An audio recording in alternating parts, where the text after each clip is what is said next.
Guardians of Galactic Chaos Prologue, the Quantum Tier. The universe breathes in fractals of possibility, its infinite threads weaving through realities that most beings cannot comprehend.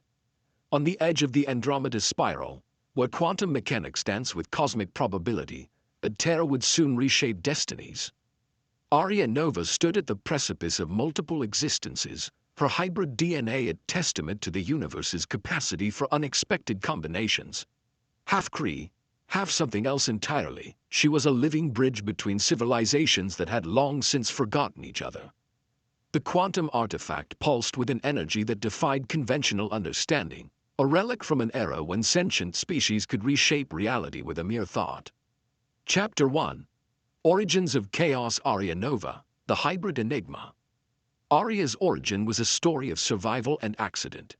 Her Kree mother, a renegade scientist named Lyra, had conducted forbidden genetic experiments at the fringes of known space.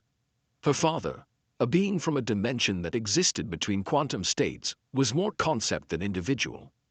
She grew up in research stations, laboratories, and refugee ships. By the time she was 16, she had learned 17 galactic languages, could interface with technological systems through her cybernetic implants, and understood that survival meant constant adaptation.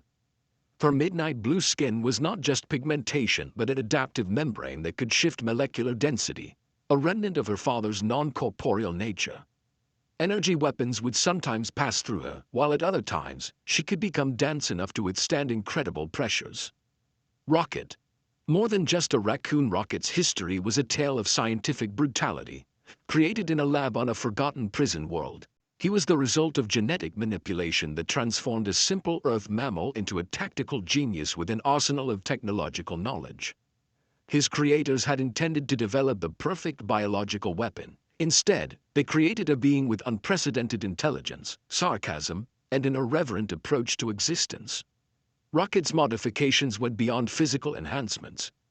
His neural pathways were quantum entangled, allowing him computational abilities that rivaled advanced AI systems. Marcus Webb. The accidental cosmic traveler Marcus Webb had been a commercial pilot on Earth, specializing in interplanetary cargo runs. His last memory of home was a routine delivery near Jupiter's mining colonies. A quantum storm, later classified as a probability hurricane, had swept his ship into uncharted regions of space. When he awakened, he was light years from everything he knew, with nothing but his piloting skills and an adaptive survival suit. The universe, it seemed, had other plans for Marcus Webb. Drax and Groot. Warriors of different worlds, Drax, the literal-minded destroyer, carried generations of cultural programming.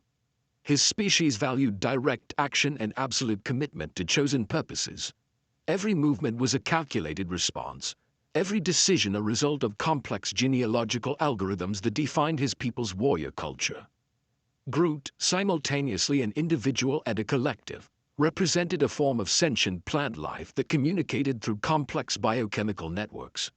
His ability to regenerate, reshape, and connect made him more than just a creature. He was an ecosystem unto himself. Chapter 2. The Quantum Artifact's origin. The artifact they sought was no mere technological device. It was a quantum key, capable of accessing and potentially reconstructing entire dimensional networks, created during the Celestial Convergence, a period when multiple advanced civilizations existed simultaneously. It represented the pinnacle of multidimensional engineering. Its creators had been the quantum architects, a collective of beings who could manipulate reality's fundamental structures. They had designed the artifact as a fail-safe, a mechanism to restore balance when cosmic systems approached critical instability. Chapter 3. The Celestial Syndicate. Not a traditional government or military organization, the Celestial Syndicate was a network of powerful entities who traded in rare technologies, dimensional access, and the manipulation of probability streams. Their leader, Zara Vex, was a transdimensional strategist who saw the quantum artifact as the ultimate leverage point. With it, she could potentially rewrite entire historical trajectories, collapse inconvenient realities, and consolidate power across multiple universal streams. Chapter 4. The Quantum Chase. The modified stealth ship, nicknamed Probability Breaker, hurtled through a quantum interference zone where standard navigation systems failed. Marcus Webb's hands danced across holographic controls, anticipating quantum fluctuations milliseconds before they occurred. Rocket recalibrated their quantum signature dampeners, muttering, "If these readings are correct, we're tracking something that shouldn't technically exist." Arya analyzed the artifact's quantum resonance, discovering hidden frequency patterns that suggested it was communicating with something distant, perhaps another similar artifact or a complex network of quantum-entangled devices. Suddenly, the Celestial Syndicate's battlecruiser emerged from a quantum fold, its weapons charging with destabilizing energy that could unravel molecular bonds. Chapter 5. Dimensional Conflict. The battle wasn't just physical.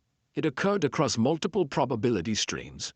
Each weapon discharge created ripples in reality, potential timelines branching and collapsing with every strategic move. Drax, understanding combat at a fundamental level, used the ship's structural integrity as an offensive weapon. He redirected energy flows, turning defensive systems into precise strike mechanisms.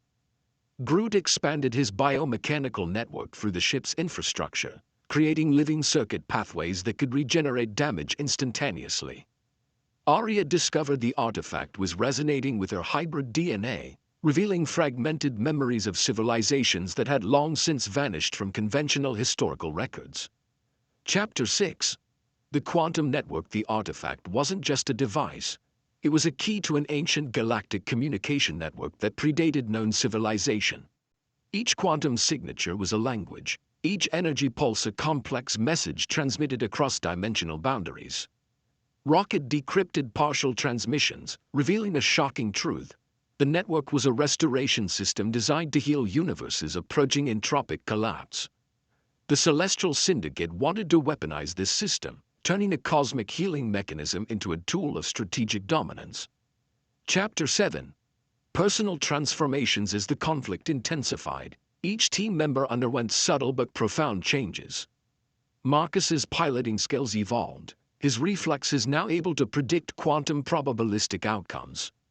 Rocket's technological understanding expanded beyond conventional engineering. Drax began to comprehend nuance, his literal worldview slowly transforming. Groot's consciousness expanded, connecting with increasingly complex biological networks. Arya stood at the epicenter, her hybrid nature becoming the bridge between the artifact's ancient technology and the team's immediate survival. Chapter 8. Confronting Zara Vex. Zara Vex, the Celestial Syndicate's leader, was not merely a strategic opponent. She was a transdimensional strategist who saw reality as a complex chess game where civilizations were mere pawns. Her confrontation with Arya was less a physical battle and more a quantum negotiation, with each move potentially rewriting entire probability streams. "You don't understand what this artifact represents," Zara proclaimed. "It's not just a weapon, it's control." Arya's response came not through words, but through a quantum resonance that challenged Zara's entire conceptual framework. Chapter 9. Quantum Convergence. The final battle occurred in a space between dimensions, where physical laws dissolved and intention became the primary mechanism of interaction. The quantum artifact merged partially with Arya, revealing a map to forgotten civilizations and potential universal restoration paths. Her cybernetic systems became a living interface, translating complex quantum information into actionable strategies. The Celestial Syndicate's plans crumbled not through direct destruction, but by revealing the fundamental flaw in their strategic understanding. True power lies in restoration, not domination. As the dimensional boundaries stabilized, Arya and her team realized they were no longer just a rescue or resistance group. They had become guardians of a much larger, more complex cosmic system.